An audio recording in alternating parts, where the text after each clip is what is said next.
Students, welcome to Manabadi videos.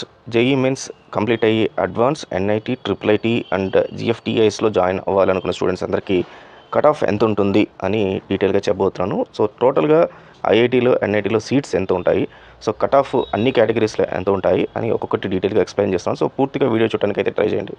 First time వచ్చిన users ఎవరైతే ఉన్నారో వాళ్ళు మన ఛానల్ సబ్స్క్రైబ్ చేసుకోండి. అలాగే పక్కన బెల్ ఐకాన్ ప్రెస్ చేసి ఆల్ అనే ఆప్షన్ సెలెక్ట్ చేసుకుంటే ఇలాంటి వీడియోస్ అన్నీ కూడా మీకు నోటిఫికేషన్ వస్తాయి. అలాగే ఎంసెట్కి సంబంధించి ఇంటర్కి సంబంధించి మన ఛానల్లో లేటెస్ట్ అప్డేట్స్ వస్తూ ఉంటాయి. ఎంసెట్ క్లాసెస్ కూడా స్టార్ట్ అయిపోయి ఆల్మోస్ట్ 50 క్లాసెస్ మనము ఫ్రీ ఆఫ్ కాస్ట్లో స్టూడెంట్స్కి ఇస్తున్నాము. చాలా ఇంపార్టెంట్ క్లాసెస్ అవి. రెగ్యులర్ క్లాసెస్ మీరు వినుండొచ్చు, కానీ ప్రీవియస్ ఇయర్ క్వశ్చన్స్ ఈసారి ఏమేమి వస్తాయి, వాటిని ఎంత ఫాస్ట్గా సాల్వ్ చేయొచ్చు అనే టిప్స్ అండ్ ట్రిక్స్ అన్ని కూడా మనం ఇక్కడ డిస్కస్ చేయడం జరిగింది. సో వాటిని అన్నింటిని కూడా ఫాలో అవ్వండి. అలాగే టెలిగ్రామ్ ఛానల్ లింక్ ఒకటి, మొబైల్ యాప్ లింక్ ఒకటి నేను కింద డిస్క్రిప్షన్లో ఇస్తాను. దాంట్లో కూడా జాయిన్ అయితే మనకి ఏదైనా అప్డేట్స్ ఉంటే మీకు ఇమీడియట్గా వస్తాయి. సో టోటల్గా మనకు జేఈ అడ్వాన్స్ సంబంధించి 2.5 lakh మెంబర్స్ దాకా మనకు జేఈ అడ్వాన్స్ రాయడానికి ఇంట్రెస్ట్ చూపిస్తుంటారు స్టూడెంట్స్. మిగతా వాళ్ళంతా జేఈ మెయిన్స్ స్కోర్తో ఎన్ఐటి ట్రిపుల్ ఐటీ అండ్ జిఎఫ్టిఐస్లో జాయిన్ అయిపోతుంటారు. సో ఈసారి జేఈ అడ్వాన్స్ కట్ ఆఫ్ ఎలా ఉంటుంది, అలాగే ఎన్ఐటీస్లో వాటిలో ఎలా ఉంటుందో కూడా చూద్దాం. సో మొత్తం కలిపి మనకు టోటల్గా ఎన్ని సీట్స్ ఉన్నాయో చూద్దాము. సో ఐఐటీ సీట్స్ వచ్చి 17,385 సీట్స్ ఉన్నాయి టోటల్గా. అంటే కంప్లీట్గా మన త్రూఅవుట్ ఇండియాలో ఉన్న ఐఐటీస్ అన్నీ కలిపి 17,385 అండ్ కొత్తగా ఒక 4,000 సీట్స్ అయితే యాడ్ ఆన్ చేశారు. సో ఈ 4,000 సీట్స్ యాడ్ ఆన్ చేయడం వల్ల మనకు 21,000 దాకా అది ఇంక్రీజ్ అవడం అయింది. అయితే ఇక్కడ ఈ సీట్స్ వల్ల కట్ ఆఫ్ చేంజ్ అవుతుందా అంటే ఎస్, డెఫినెట్గా కట్ ఆఫ్ అనేది చేంజ్ అవుతుంది. ఎందుకంటే కొంతమంది కోర్స్ కాదు మాకు బ్రాండ్ కావాలి ఐఐటి అని చాలామంది జాయిన్ అవుతుంటారు. సో అలాంటి వాళ్ళు ఏమవుతుందంటే సిఎస్సి కాకుండా వేరేవి తీసుకుంటారు.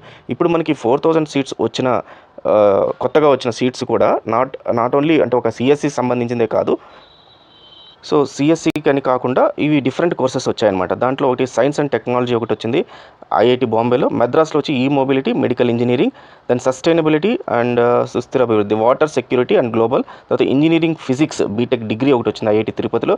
ఐఐటి హైదరాబాద్లో డిసిప్లినరీ పిహెచ్డి కోర్సులో కొలాబరేటివ్ రీసెర్చ్.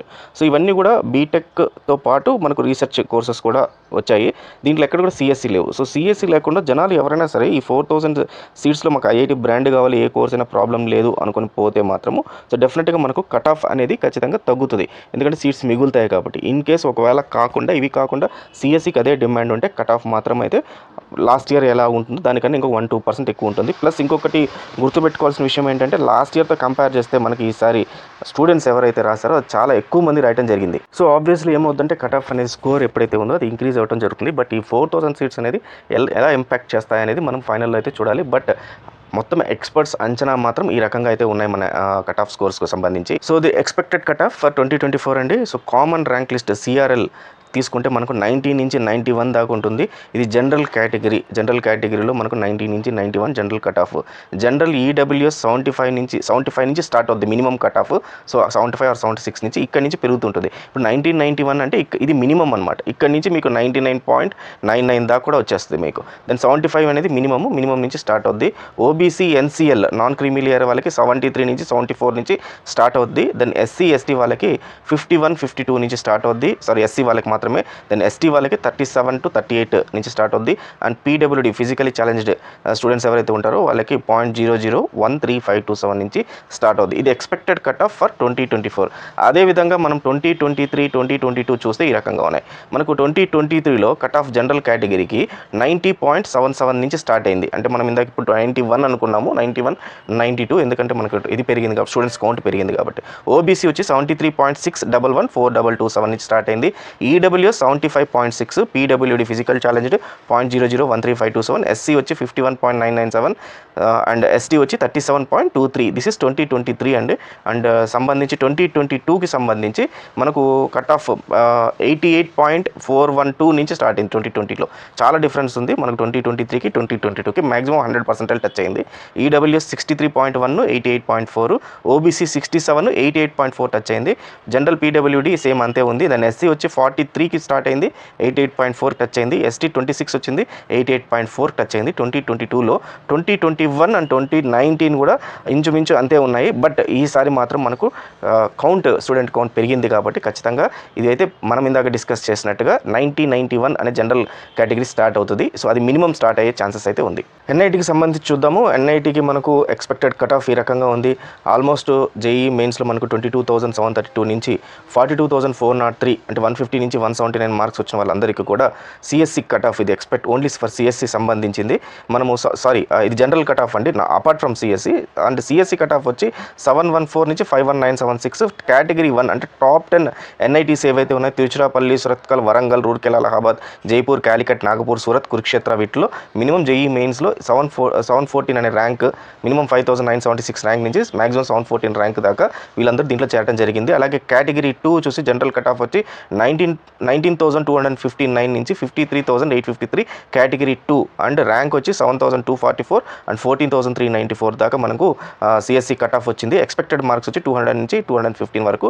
ఇవి టాప్ 2 కేటగిరీ ఎన్ఐటీస్ అండి. ఇవి అంటే టాప్ మనకు 32లో ఈ రకంగా ఉన్నాయి. దెన్ కేటగిరీ 3 వచ్చేసరికి ఇవన్నీ ఉన్నాయి. దీంట్లో మనకు జనరల్ కేటగిరీ, జనరల్గా సిఎస్సి కాకుండా వేరే కోర్సెస్ సంబంధించి 43,000 నుంచి 58,000 దాకా ఉంది. ఎక్స్పెక్టెడ్ మార్క్స్ 130 నుంచి 145 దాకా ఉంది. సిఎస్సికి సంబంధించి 16,126 నుంచి 31,967, 161 నుంచి 191 దాకా ఇది ఎన్ఐటీకి సంబంధించిన కట్ ఆఫ్. అయితే టోటల్గా ఇప్పుడు ఎన్ఐటీలో మనకి ఎన్ని సీట్లు ఉన్నాయి, ట్రిపుల్ ఐటీలో ఎన్ని ఉన్నాయో చూద్దాము.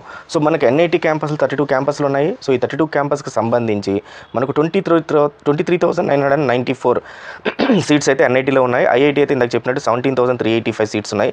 అండ్ ట్రిపుల్ ఐటీలో అంటే 26 ట్రిపుల్ ఐటీస్ ఉన్నాయి. ట్రిపుల్ ఐటీలో 7,126 సీట్స్ ఉన్నాయి. సో ట్రిపుల్ ఐటీలో 2 రకాలు ఉంటాయి. ఒకటి international institute of information technology, ఇంకోటి Indian institute of information technology. హైదరాబాద్లో ఉండేది triple IT, international institute of information technology హైదరాబాద్ది. సో ఆ రకంగా ట్రిపుల్ ఐటీలు మనకు అది నేను మొత్తం డీటెయిల్స్ మీకు ఇంకో వీడియోలో చెప్తాను. సో ఆ triple IT Indian institute of information technology JEE mains score accept చేస్తుంది. ఈవెన్ ట్రిపుల్ ఐటీ హైదరాబాద్ కూడా జేఈ మెయిన్స్ స్కోర్ యాక్సెప్ట్ చేస్తుంది. సో అది డిఫరెంట్, ఇది డిఫరెంట్. సో దీనికి కన్ఫ్యూజ్ అయితే అవ్వకండి. దెన్ సెంట్రల్ యూనివర్సిటీస్తో సహా మొత్తం గవర్నమెంట్ ఆర్గనైజేషన్ జిఎఫ్టిఐస్ కానీ ఇతర టెక్నికల్ ఇన్స్టిట్యూట్స్లో ఎక్స్ట్రా 6,759 సీట్స్ అందుబాటులో ఉంటాయన్నమాట. సో మొత్తం మీద 37,879 సీట్స్ అపార్ట్ ఫ్రమ్ అంటే జేఈ మన ఐఐటి కాకుండా 37,879 సీట్స్ టోటల్గా అయితే ఉన్నాయి. ఎన్ఐటీస్, ట్రిపుల్ ఐటీస్ అండ్ జిఎఫ్టిఎస్కి సంబంధించిన సీట్స్ అయితే ఇవి. బట్ ఐఐటీకి మాత్రం 17,385 సీట్స్. సో వీళ్ళందరూ ఈ ఎన్ఐటీస్, ట్రిపుల్ ఐటీస్ అండ్ ఐఐటీకి సంబంధించి వీళ్ళందరూ జాయిన్ అవడానికి కౌన్సిలింగ్ ఒకటి కండక్ట్ చేస్తారు. దాన్ని జోసా కౌన్సిలింగ్ అని చెప్పి అంటారు అనమాట. సో జోసా అనేది ఫర్ ఆల్ అంటే ఐఐటీకి సంబంధించి యాజ్ వెల్ యాజ్ ఎన్ఐటీకి సంబంధించి, ట్రిపుల్ ఐటీకి సంబంధించిన కౌన్సిలింగ్. అయితే ఐఐటీ వాళ్ళకి మాత్రం అడ్వాన్స్ స్కోర్ని కన్సిడర్ చేయడం జరుగుతుంది. రిమైనింగ్ ఎన్ఐటీస్, ట్రిపుల్ ఐటీస్, జిఎఫ్టిఎస్కి మాత్రం మెయిన్స్ స్కోర్ అనేది కన్సిడర్ చేయడం జరుగుతుంది. సో ఇదంతా కూడా ఆన్లైన్లోనే కౌన్సిలింగ్ నిర్వహిస్తారనమాట. సో ఆన్లైన్లోనే మీరు చాయిస్ ఫిల్లింగ్ చేసుకోవాలి. అంటే నాకు ఏ కాలేజ్ కావాలి, ఏ కోర్స్ కావాలి అనేది చాయిస్ ఫిల్లింగ్ ఉంటుంది. సో ఎవరైతే మనకు అడ్వాన్స్ రాస్తారో వాళ్ళ ఐఐటీని చూస్ చేసుకోవచ్చు. రిమైనింగ్ వాళ్ళందరూ కూడా ఎన్ఐటీస్, ట్రిపుల్ ఐటీస్ అయితే చూస్ చేసుకోవచ్చు. తర్వాత ఈ మనకు ఉన్న ఏదైతే ఆ సీట్స్ ఏవైతే ఉంటాయో దాంట్లో మీరు చూస్ చేసుకున్న తర్వాత వీళ్ళు అలాట్మెంట్ అనేది క్రియేట్ చేస్తారు. సో ఈ అలాట్మెంట్ అయిన తర్వాత ఇమ్మీడియట్గా మీకు ఒక 3 ఆప్షన్స్ ఉంటాయి. ఫ్లోట్ అని, ఫ్రీజ్ అని, తర్వాత స్లైడ్ అని ఇట్లా ఉంటాయి. సో వాటి గురించి కౌన్సిలింగ్ స్టార్ట్ అయినప్పుడు నేను మళ్ళీ డిస్కస్ చేస్తాను, అది చెప్తాను. సో అది అయిన తర్వాత మీకు ఫ్రీజ్ అయిపోయిన తర్వాత మీకు ఫైనల్ అలాట్మెంట్ లెటర్ రాగానే మీరు ఇమీడియట్గా ఫీజు అయితే కట్టాలి. ఇన్ టైంలో మీరు పోయి రిపోర్టింగ్ కూడా చేయాలి. ఈ 2 కానీ మిస్ అయితే మాత్రం మీకు ఓవరాల్గా అయితే సీట్ అయితే మొత్తం టోటల్గా క్యాన్సిల్ అయిపోతుంది. టోటల్గా ఈ జోసా కౌన్సిలింగ్ ఎన్ని రౌండ్స్లో జరుగుతాయంటే 6 రౌండ్స్లో జరుగుతాయి. మనకు 6 రౌండ్లో జరుగుతాయి. సో ఈ కౌన్సిలింగ్ ఎప్పుడు ప్రక్రియ స్టార్ట్ అవుతుందంటే ఆల్మోస్ట్ జూన్ మంత్లో స్టార్ట్ అవుతుంది. జూన్ 19th ఆ టైంలో స్టార్ట్ అవుతుంది, first week or second week. జనరల్గా మనకు ఆ టైంలో 19th లాస్ట్ ఇయర్ జరిగింది కాబట్టి మనం 19th అనే అనుకుంటున్నాము. సో దీని గురించి కూడా ఇన్ఫర్మేషన్ అయితే రాగానే అప్డేట్ చేస్తాను. ఫైనల్గా జోసాలో ఎవరైతే అప్లై చేసిన తర్వాత కొన్ని సీట్స్ మిగిలిపోతాయి చాలా కాలేజెస్లో. ఆ సీట్స్ అన్ని తీసుకొచ్చి సిశాబ్ అనే కౌన్సిలింగ్ కండక్ట్ చేస్తారు. సో సిశాబ్ కౌన్సిలింగ్ జోసాలో మిగిలిన సీట్స్ని ఫిల్ చేసే కౌన్సిలింగ్ని సిశాబ్ అంటే ఇది సెకండ్ ఫేజ్ అనుకోండి. ఫస్ట్ ఫేజ్లో 6 రౌండ్స్ ఉంటాయి, సెకండ్ ఫేజ్లో సిశాబ్ వస్తాయి. కానీ ఒకటి ఏంటంటే సిశాబ్లో మీకు ఐఐటీలో జాయిన్ అవడానికి ఉండదు. ఓన్లీ మీరు NITs, triple ITs as well as GFTIs వీటిలో మాత్రమే జాయిన్ అవడానికి కుదురుతుంది అనమాట. సో బట్ ఐఐటీలు మాత్రం అయితే ఎక్కడ కూడా మనకు సిశాబ్లో అయితే ఇవ్వడం జరగదు. అయితే ఈ సిశాబ్ మొత్తము 2 రౌండ్స్ అయితే ఉంటుంది మనకు కౌన్సిలింగ్. మరి నేను జోసా కౌన్సిలింగ్లో అప్లై చేసుకున్నాను, సిశాబ్లో అవసరం లేదంటే లేదు. సిశాబ్కి మళ్ళీ సపరేట్గా కౌన్సిలింగ్ మీరు అప్లై చేసుకోవాల్సి ఉంటుంది. అప్లికేషన్ ప్రాసెస్ అంతా కంప్లీట్లీ డిఫరెంట్. అది జోసాకి దీనికి ఓవరాల్ ఒకేలాగా ఉంటుంది కానీ బట్ కొత్తగా మళ్ళీ మీరు అప్లై చేసుకోవాలి. సో ఆ ప్రాసెస్ వచ్చినప్పుడు స్టెప్ బై స్టెప్ నేను చెప్తాను మీకు. అయితే ఈ నిట్ మనకు home state quota and other state quota అని చెప్పి 2 ఉంటాయి. నిట్ అనే హోమ్ స్టేట్ కోటాలో మనకు అంటే ఫర్ ఎగ్జాంపుల్ తెలంగాణ వాళ్ళు ఉన్నారనుకోండి, ఎన్ఐటి వరంగల్ ఉంటుంది. సో ఎన్ఐటి వరంగల్లో మీరు జాయిన్ అవ్వచ్చు, హోమ్ స్టేట్ కాబట్టి. అలా కాకుండా ఆంధ్రప్రదేశ్ వాళ్ళు ఎన్ఐటి వరంగల్లో జాయిన్ కావాలనుకుంటే వాళ్ళ అదర్ స్టేట్ కోటా ఉంటుంది. అయితే 50% ఉంటుంది. 50% హోమ్ స్టేట్ వాళ్ళకి ఇస్తారు, 50% అదర్ స్టేట్ వాళ్ళకి ఇస్తారు, బేస్డ్ అపాన్ ర్యాంక్స్ అనమాట. సో దీంట్లో మనకి 32 ఎన్ఐటీస్ కూడా సేమ్ అదే ప్రాసెస్లోనే జరుగుతాయి. వేరే స్టేట్కి కూడా వెళ్ళి మనం అప్లై చేసుకోవచ్చు.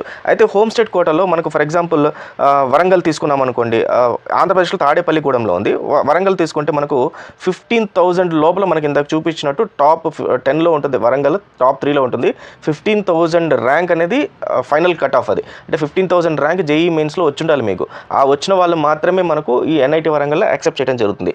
సిఎస్సికి తీసుకుంటే మీకు సిఎస్సి 6,000 నుంచి 7,000 లోపల జేఈ మెయిన్స్లో వచ్చి ఉండాలి. సో ఈ సిఎస్సికి సంబంధించి, లేదా వేరే గ్రూప్స్ అంటే మనకు అప్ టు 15,000 దాకా ఉంది. సేమ్ వే ఈవెన్ మనకు ఎన్ఐటి అదర్ స్టేట్ వాళ్ళకు కూడా ఈ రకంగానే కోటా ఉంటుంది. నేను ఇంకొక వీడియో చేస్తున్నాను మీకు, ఈవెన్ ఎక్కువ మార్కులు వచ్చినా కూడా, ఎక్కువ ర్యాంక్ వచ్చినా కూడా వేరే ఎన్ఐటీలో ఏమైనా జాయిన్ అవ్వచ్చా. కొంతమందికి ఎన్ఐటీ క్రేజ్ ఉంటుంది, ప్లస్ ఎన్ఐటీ బ్రాండ్ కావాలనుకుంటారు. సో ఇలాంటి స్టూడెంట్స్ అండ్ పేరెంట్స్కి ఖచ్చితంగా అలాంటి ఎన్ఐటీస్ చూస్ చేసుకోండి. బట్ అక్కడికి పోయిన తర్వాత క్యాంపస్ ప్లేస్మెంట్స్ ఎలా ఉంటాయి ఏంటి అని చాలామంది కంగారు పడుతుంటారు. సో ఈ ప్రిఫరెన్స్ ఎప్పుడు కూడా ఐఐటీస్ ఫస్ట్ ప్రిఫరెన్స్ ఇస్తారు రిక్రూటర్స్, దెన్ ఎన్ఐటీస్కి వస్తారు.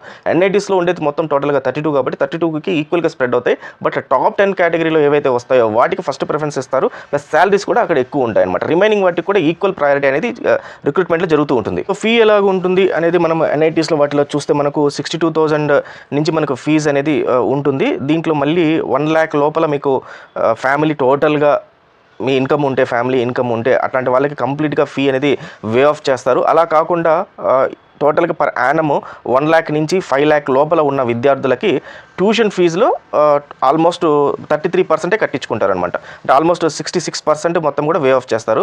SC, ST and as well as PWD candidates ఎవరైతే ఉంటారో వాళ్ళకి కూడా కంప్లీట్గా ఫీజు అనేది లేకుండా ఉంటుంది కంప్లీట్గా. అలాగే దీనికి సంబంధించి అంటే ఇప్పుడు ఈడబ్ల్యూఎస్ కోటా కానీ లేకపోతే 1 lakh ఇన్కమ్ సర్టిఫికేట్ ఉన్న వాళ్ళు వీళ్ళందరూ కూడా ఖచ్చితంగా మీ ప్రూఫ్స్ అన్ని కూడా అక్కడ సబ్మిట్ చేయాల్సి వస్తుంది. Even including caste certificate, PWD సర్టిఫికేట్తో సహా మీరు అక్కడ సబ్మిట్ చేయాల్సి ఉంటుంది. దెన్ జోసా ప్రక్రియ మనకు స్టార్ట్ అయ్యేటప్పుడు మీరు దీనికోసం ప్రిపేర్ అయి ఉండాలి. ఏమేమి కావాల్సి వస్తుంది జోసాకి సంబంధించి అంటే 3 పాస్పోర్ట్ సైజ్ ఫోటోగ్రాఫ్స్ కావాలి, ఫోటో ఐడెంటిటీ కార్డ్ అంటే ఆధార్ కానీ, పాన్ కానీ, లేకపోతే మీ కాలేజ్ ఐడి కానీ, లేకపోతే గవర్నమెంట్కి సంబంధించిన డ్రైవింగ్ లైసెన్స్ కానీ ఈ రకంగా ఉంటుంది. JEE main admit card original కావాలి, అంటే మీరు డౌన్లోడ్ చేసుకుంది. జేఈ మెయిన్ స్కోర్ కార్డ్ కావాలి, ఇది మీరు ఆన్లైన్ నుంచి మీరు డౌన్లోడ్ చేసుకుని ఉండాలి, జేఈ వెబ్సైట్ నుంచి చేసుకుని ఉండాలి. తర్వాత జనన ధృవీకరణ పత్రము 10వ తరగతి మార్క్ షీట్ అంటే మీ birth certificate 10th class mark షీట్ని కన్సిడర్ చేస్తారు. అలాగే ఇంటర్మీడియట్ మార్క్ షీట్, ఇది బై ద టైం జూన్ 2024 కల్లా మీకు షార్ట్ మెమోస్ వచ్చేస్తాయి. ఏపీ వాళ్ళకి ఆల్రెడీ వచ్చేసాయి, తెలంగాణ వాళ్ళకి ఇంకా వెయిట్ చేయాలి. సో అది వచ్చిన తర్వాత ఆ మార్క్ షీట్ అనేది వస్తుంది. తర్వాత medical certificate in case of any PWD అట్లాంటి వాళ్ళు ఎవరైనా ఉంటే వాళ్ళకి మెడికల్ సర్టిఫికేట్. జనరల్ కాకుండా ఎస్సీ, ఎస్టీ, ఓబీసీ, ఎన్సీఎల్ వాళ్ళు, తర్వాత ఈడబ్ల్యూఎస్ వాళ్ళందరూ కూడా దానికి సంబంధించిన సర్టిఫికేట్స్ అయితే ఖచ్చితంగా తీసుకోవాల్సి ఉంటుంది. ఈ ఈడబ్ల్యూఎస్, ఎన్సీఎల్ సర్టిఫికేట్ ఏవైతే ఉంటాయో మీకు ఆన్లైన్లో దొరుకుతాయి. సో ఆన్లైన్ అంటున్నా మీకు మన మీ సేవలో దొరుకుతాయి. సో మీ సేవలోకి వెళ్ళి మీరు అక్కడ తీసుకోవాల్సి ఉంటుంది. సో ఖచ్చితంగా అవన్నీ ఉంటే తప్పితే మీరు ఈ సర్టిఫికేట్స్ లేకపోతే మాత్రం వీళ్ళు కన్సిడర్ చేయరు జోసాకి. సో జోసా మనకు జూన్లో స్టార్ట్ అవుతుంది కాబట్టి ఈ లోపల, అంటే అడ్వాన్స్ తర్వాత స్టార్ట్ అవుతుంది కాబట్టి ఈ లోపల మీరు ఇవన్నీ కూడా రెడీ చేసుకోండి. ఏఈడబ్ల్యూఎస్ సర్టిఫికేట్ చాలా చాలా ముఖ్యం. చాలామంది అడుగుతుంటారు ఈడబ్ల్యూఎస్ సర్టిఫికేట్ లాస్ట్ ఇయర్ ఉంది సరిపోతుందంటే లేదు. April 1st, 2024 తర్వాత ఇన్కమ్ సర్టిఫికేట్ కానీ, ఈడబ్ల్యూఎస్ సర్టిఫికేట్ కానీ, క్యాస్ట్ సర్టిఫికేట్ ఎప్పుడైనా ప్రాబ్లం లేదు, లాస్ట్ ఇయర్ అయినా ప్రాబ్లం లేదు, బట్ లేటెస్ట్ ఉంటే ఇంకా బెటర్. సో April 1st, 2024 తర్వాత ఏవైతే మీకు సర్టిఫికేట్స్ వస్తాయో ఆ సర్టిఫికేట్స్ని మాత్రమే వీళ్ళు కన్సిడర్ చేస్తారు, లాస్ట్ ఇయర్ అయితే కన్సిడర్ చేయరు. సో ఇది టోటల్గా మీకు జోసాకి సంబంధించి, సీసాట్కి సంబంధించి, as well as cut off సంబంధించిన ఇన్ఫర్మేషన్. సో మీకు నచ్చితే లైక్ చేయండి, మీ ఫ్రెండ్స్ కూడా షేర్ చేయండి. ఇన్ కేస్ ఒకవేళ ఏదైనా డౌట్స్ ఉంటే కామెంట్ సెక్షన్లో కామెంట్ పెట్టండి, నెక్స్ట్ వీడియోతో రావడం జరుగుతుంది. So all the best students, thank you very much.